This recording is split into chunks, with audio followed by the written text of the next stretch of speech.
أعوذ بالله من الشيطان الرجيم.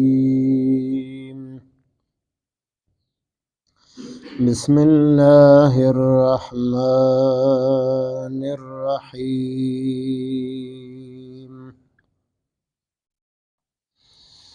وإن من أهل الكتاب إلا ليؤمنن به قبل موته ويوم القيامة يكون عليهم شهيدا. آمنت بالله صدق الله مولانا العظيم. سورة نساء شپږم سپارہ آیت نمبر 159.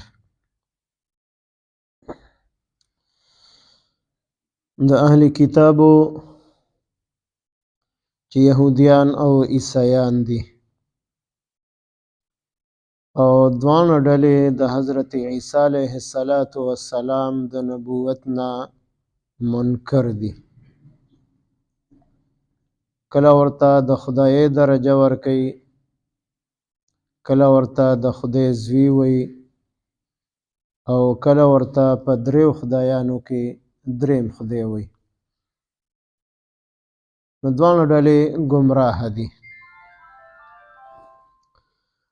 او د عیسی علیه السلام نه وروستو د نبی علیه السلام د نبوت او رسالت نه انکار وکړو. نو څنګه چې مخکې ذکر شوي ثم ازدادوا کفرا، په خپل کفر کې دوی نورم زیات شو. نو دا اهل کتاب که یهودیان دي او که عیسایان دي، دی به په یو داسې وخت کې ایمان راوړي په حضرت عیسی علیه السلام باندې چې هغه ایمان به دوی ته فایده نه ورکوي. او دا به د کم وخت ایمانی چې کله د مرګ آثار او علامات پې شروع شي، د عالم آخرت او د عالم برزخ ټول حالات په سترګو باندې وویني. بیا به یقین راشي او اقرار به وکړي چې عیسی علیه السلام پیغمبر دی، زمونږ په ایمان دی، لیکن دغه ایمان الله پاک نه قبلی. دوی لا په خپل وخت باندې په حضرت عیسی علیه السلام باندې ایمان راوړل پکارو او د مرګ په وخت کې ایمان راوړل دا قابل قبول نه دی. ندی کې دا قبل موته لفظ جمله ذکر کړی ده، په دې کې دا هی ضمیر یا دغه یهودیانو عیسایانو ته راجع دی چې هر یهودي هر عیسائی به د خپل مرګ نه مخکې په حضرت عیسی علیه السلام ایمان راوړي، خو د مرګ آثار به پې شروع شوي، نو دا ایمان به قابل قبول نه وي. او دویمه معنا مفسرینو قبل موته کې دا هی ضمیر حضرت عیسی علیه السلام ته راجع کړی دی چې دې نه مراد حضرت عیسی علیه السلام دی. یعنی د حضرت عیسی علیه السلام د وفات کېدلو نه مخکې به دوی په حضرت عیسی علیه السلام ایمان راوړي، خو هغه ایمان به هم دوی ته فایده نه ورکوي. او د دې عقیده او خیال خدا دی چې حضرت عیسی علیه السلام قتل شوی دی، پانسی شوی دی، او چې کله قرب قیامت او قیامت ته نږدې حضرت عیسی علیه السلام دنیا ته تشریف راوړي د دجال د فتنې د ختمولو دپاره، نو یهودیان عیسایان به وایي موږ ایمان راوړو، خو دغه ایمان به قابل قبول نه، دغه ایمان به نه قبلیږي. نو حضرت عیسی علیه السلام به دا ټول یهودیان قتل کی، دا ټول عیسایان به قتل کی. هیڅ یو یهودي عیسائی هغه به چرته پناه نشي اخیستلی. که یو یهودي او عیسائی د ونې شاته پټ ولاړي پناه یې اخیستي، ونه به خبرې شروع کی، حضرت عیسی علیه السلام ته به آواز وکړي چې راشه زما شاته یهودي یا عیسائی پناه اخیستې ده. او که د دیوال شاته پناه اخیستې، دیوال به خبرې شروع کی چې راشه زما شاته عیسائی یا یهودي پناه اخیستې ده. نو یو ځای کې به هم یهودیان عیسایات بچ پاتې نشي، ټول به قتل کړی شي. وَإِن مِّنْ أَهْلِ الْكِتَابِ، او نبوي په اهل کتابو کې هیڅ څوک داسې به څوک پاتې نشي الا مگر لا یؤمنن خامخا دغه اهل کتاب یهودی عیسائی هغه به ایمان روړي به په حضرت عیسی علیه السلام باندې قبل موته مخکې د مړ کېدلو خپل نه چې دا یهودي عیسائی مړ کېږي نو د مرګ نه مخکې د مرګ آثارو شروع کېدو څه به ایمان روړي خو دغه ایمان به نه قبلیږي او که قبل موته نه مراد د عیسی علیه السلام وفات کېدل شي نو حضرت عیسی علیه السلام الله پاک اسمانونو ته ژوندی خېجولی دی قیامت ته نږدې به الله پاک د ځمکې ته رالیږي نازلیږي به او بیا به په خپل مقرره وخت باندې وفات کیږي او د نبی علیه السلام د روضې مبارکې په خوا کې کوم خالی ځای دی په دغه ځای کې به حضرت عیسی علیه السلام دفن کیږي نو د هغه د وفات کېدلو نه مخکې یعنی چې کله دنیا ته دوباره راشي نو دا یهودیان عیسایان به وایي چې موږ پیغمبر منو موږ ایمان راوړو خو هغه وخت کې به ایمان نه قبلیږي ځکه ایمان په نبی علیه السلام باندې معتبر دی او دوی په خپل وخت کې په نبی علیه السلام هم ایمان نه دی راوړی نو په حضرت عیسی علیه السلام کې ایمان راوړي په دغه وخت کې نو ایمان به قابل قبول نه و یوم القیامت